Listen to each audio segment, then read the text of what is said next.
خير القرون مواقفا ومثالا تبعوا الرسول إذا سعى أو قالا كانوا هنا يسقون غيم حياتنا فمضوا وفينا ذكرهم يتعالى.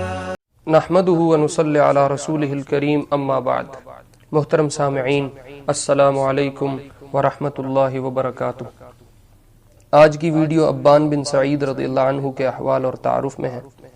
سامعین، ان کی شخصیت جاننے سے پہلے گزارش کروں گا کہ اس جیسی انفارمیٹیو ویڈیوز حاصل کرنے کے لیے ہمارا چینل سبسکرائب کریں اور بیل کے بٹن پہ کلک کریں تاکہ آنے والی ویڈیوز آپ تک پہنچ سکیں. ابان بن سعید رضی اللہ عنہ جلیل القدر صحابی رسول ہیں، کاتب وحی ہیں اور مکہ مکرمہ کے خاندان قریش کی سرکردہ شخصیت ہیں.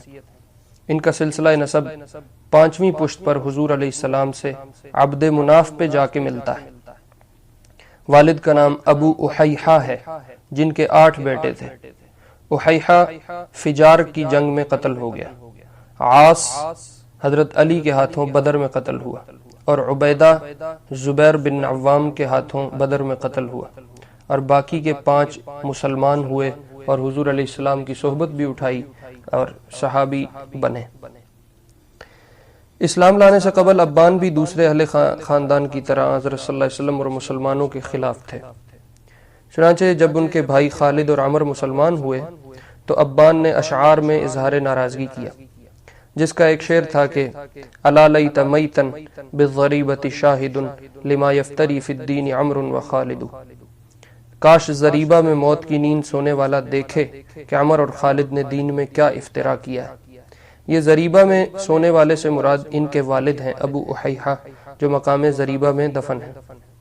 غزوہ بدر میں مسلمانوں کے خلاف مشرکین کی حمایت میں اپنے بھائی عبیدہ اور عاص کے ساتھ لڑنے نکلے تھے. عبیدہ اور عاص دونوں میں نے جیسے بتایا بدر میں مارے گئے، لیکن ابان وہاں سے بچ کے نکل کے بھاگ گئے تھے. پھر یہ اسلام کے خلاف رہے اور بڑا عرصہ یوں ہی گزارا. آپ علیہ السلام نے حضرت عثمان رضی اللہ عنہ کو صلح حدیبیہ کے موقع پہ جب کفار سے بات چیت کرنے کے لیے بھیجا تھا تو ابان نے ہی حضرت عثمان کو پناہ دی تھی، اور انہی کے ہاں حضرت عثمان رضی اللہ عنہ مہمان ٹھہرے تھے، کیونکہ یہ عثمان رضی اللہ تعالیٰ عنہ کے قریبی رشتہ داروں میں سے تھے. اسلام کے اگرچہ خلاف تھے لیکن اصل حقیقت کی جستجو رکھتے تھے، اور آن حضرت صلی اللہ علیہ وسلم کی نبوت کے بارے میں واقف کاروں سے عموماً پوچھتے رہتے تھے. اس وقت شام کا ملک جو تھا علم اور آسمانی خبروں کا مرکز تھا. یہ تجارت کے لیے وہاں جاتے رہتے تھے. شام میں ایک راہب یکا نامی تھا. راہب کہتے ہیں عیسائیوں کے بڑے پادری کو جو اپنے آپ کو دنیا سے زہد اختیار کر کے بالکل کاٹ کے اعتکاف کی صورت کر لیتے تھے اور اپنے آپ کو عبادت میں لگا دیتے تھے. ایک راہب سے یہ ملے شام کے سفر میں اور بتایا کہ میں قریش سے ہوں. اس قبیلے کا ایک شخص اپنے آپ کو خدائی پیغمبر کہتا ہے اور یہ کہتا ہے کہ مجھے بھی عیسیٰ اور موسیٰ علیہ السلام کی طرح نبی بنا کر خدا نے بھیجا ہے. راہب نے پوچھا ان کا نام کیا ہے، تو انہوں نے بتایا اس کا نام محمد بن عبداللہ ہے. راہب نے آسمانی صحیفوں سے آنے والے نبی کا نسب وغیرہ بتایا اور علامات بتائیں. ابان نے کہا یہ سب باتیں تو اس میں موجود ہیں. راہب نے کہا تو خدا کی قسم وہ شخص عرب پر اقتدار حاصل کرنے کے بعد تمام دنیا پہ چھائے گا. تم جب واپس جاؤ تو اس خدا کے نیک بندے کو میرا سلام دینا اور اس کی بات مان لینا. چنانچہ جب ابان بن سعید رضی اللہ تعالیٰ عنہ واپس مدینہ آئے تو دل بدل چکا تھا، اور وہ مسلمانوں پر جتنی خار کھاتے تھے وہ ختم ہو چکی تھی، اور اسلام دشمنی اپنی اختتام کو پہنچ چکی تھی. کچھ دن آبائی مذہب کی لاج میں اور اپنے ہم نشینوں ہم چشموں کی تانہ زنی کے خیال سے خاموش رہے، لیکن زیادہ دن نہ چل سکے. غزوہ خیبر سے پہلے اسلام قبول کر لیا اور اسلام کے بعد ہجرت بھی کی.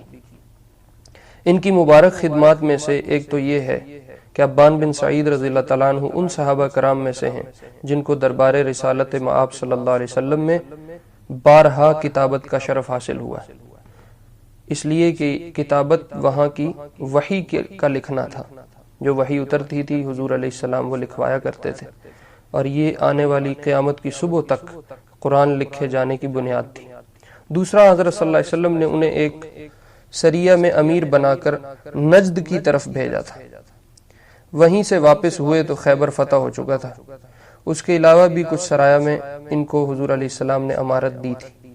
علا بن حضرمی رضی اللہ تعالیٰ عنہ کو معزول کرنے کے بعد حضرت صلی اللہ علیہ وسلم نے ان کو بحرین کے بری اور بحری دونوں حصوں کا عامل مقرر کیا تھا۔ آپ علیہ السلام تک کی وفات تک یہ وہیں اپنے فرائض سر انجام دیتے رہے۔ وفات کی خبر سن کر بحرین سے واپس آ گئے۔ ابوبکر صدیق رضی اللہ تعالیٰ عنہ کی بیعت عام کے بعد کچھ قریش کے افراد کچھ دن تک بیعت سے دستکش رہے۔ ان میں عبان رضی اللہ تعالیٰ عنہ بھی شریک تھے، لیکن جب بنو ہاشم نے بیعت کر لی تو اب عذر نہ رہنے کی وجہ سے انہوں نے بھی بیعت کر لی، اس لیے کہ یہ تو بنو ہاشم کے انتظار میں رکے ہوئے تھے کہ وہ کیا کرتے ہیں۔ صدیق اکبر رضی اللہ عنہ نے کسی عامل کو معزول نہیں کیا تھا آپ علیہ السلام کے بعد، وہ عاملین جنہیں رسول اللہ صلی اللہ علیہ وسلم نے اپوائنٹ کیا ہوا تھا۔ عبان بھی انہی عاملین میں سے تھے۔ چنانچہ ابوبکر رضی اللہ عنہ نے واپسی ہونے کی خواہش کی، لیکن انہوں نے انکار کر دیا کہ میں حضور علیہ السلام کے بعد کسی کا پیش کردہ عہدہ قبول نہیں کروں گا۔ بعض روایتوں میں ہے کہ پھر یمن کی گورنرشپ قبول کر بھی لی تھی۔ ابوبکر کے عہد خلافت کے آخر میں جنگ اجنادین میں شہادت پائی، جس کو خالد بن ولید نے فتح کیا تھا۔ اجنادین فلسطین کی مضافات میں واقع ایک جگہ ہے، اور خالد رضی اللہ تعالیٰ عنہ نے فتح پر حضرت ابوبکر رضی اللہ تعالیٰ عنہ کو لکھا تھا کہ اخبرک ایھا الصدیق انا لقین المشرکین، ابوبکر صدیق میں تمہیں خبر دیتا ہوں کہ ہماری مشرکین سے مڈ بھیڑ ہوئی۔ وقد جمعوا لنا جموعا جما، انہوں نے ہمارے لیے بڑے بڑے لشکر بنا کے رکھے ہوئے تھے، باجنادین، اجنادین شہر میں۔ فخرجنا لهم، ہم مقابلے پہ نکلے، واثقین باللہ متوکلین علیہ، اللہ پہ اعتماد کرتے ہوئے، توکل کرتے ہوئے۔ فطعناهم بالرماح شیئا، پھر ہم نے ان کو نیزے مارے کچھ دیر تک۔ ثم صرنا الی السیوف، پھر ہم تلواروں پہ شفٹ ہو گئے۔ فقارعناهم، پھر ہم نے ان کو خوب دھویا، دبایا، مارا۔ ثم ان اللہ انزل نصرہ، پھر اللہ تعالیٰ نے اپنی مدد اتاری، وہزم الکافرین، اور کفار کو شکست دی۔ والحمد للہ، تمام تعریفیں اللہ کی ہیں۔ والسلام علیکم، اور سلام ہوا۔ یہ حضرت ابوبکر صدیق رضی اللہ تعالیٰ عنہ کو خالد بن ولید نے خط لکھا تھا جنگ اجنادین میں کی جب فتح ہوئی۔ اس جنگ اجنادین میں یہ آج کے جو ہماری شخصیت ہیں عبان بن سعید رضی اللہ تعالیٰ عنہ یہ شہید ہوئے تھے۔ تو سامعین، یہ کچھ احوال تھے عبان بن سعید رضی اللہ تعالیٰ عنہ کے۔ مشہور صحابہ کے تذکرے تو چلتے رہتے ہیں، میری کوشش ہوگی ایسے صحابہ کی شخصیات کو سامنے لایا جائے جو آہستہ آہستہ جن کا تذکرہ زبانوں سے اور مذاکروں سے اور باتوں سے اور بیانوں سے ختم ہوتا جا رہا ہے۔ اللہ رب العزت ان شخصیات کا تذکرہ زندہ کرنے کے توفیل ہماری آخرت کو سنوارے، اور ان حضرات کے تذکروں کی توفیل اللہ انہی کی صفوں میں ہمارا حشر فرمائے۔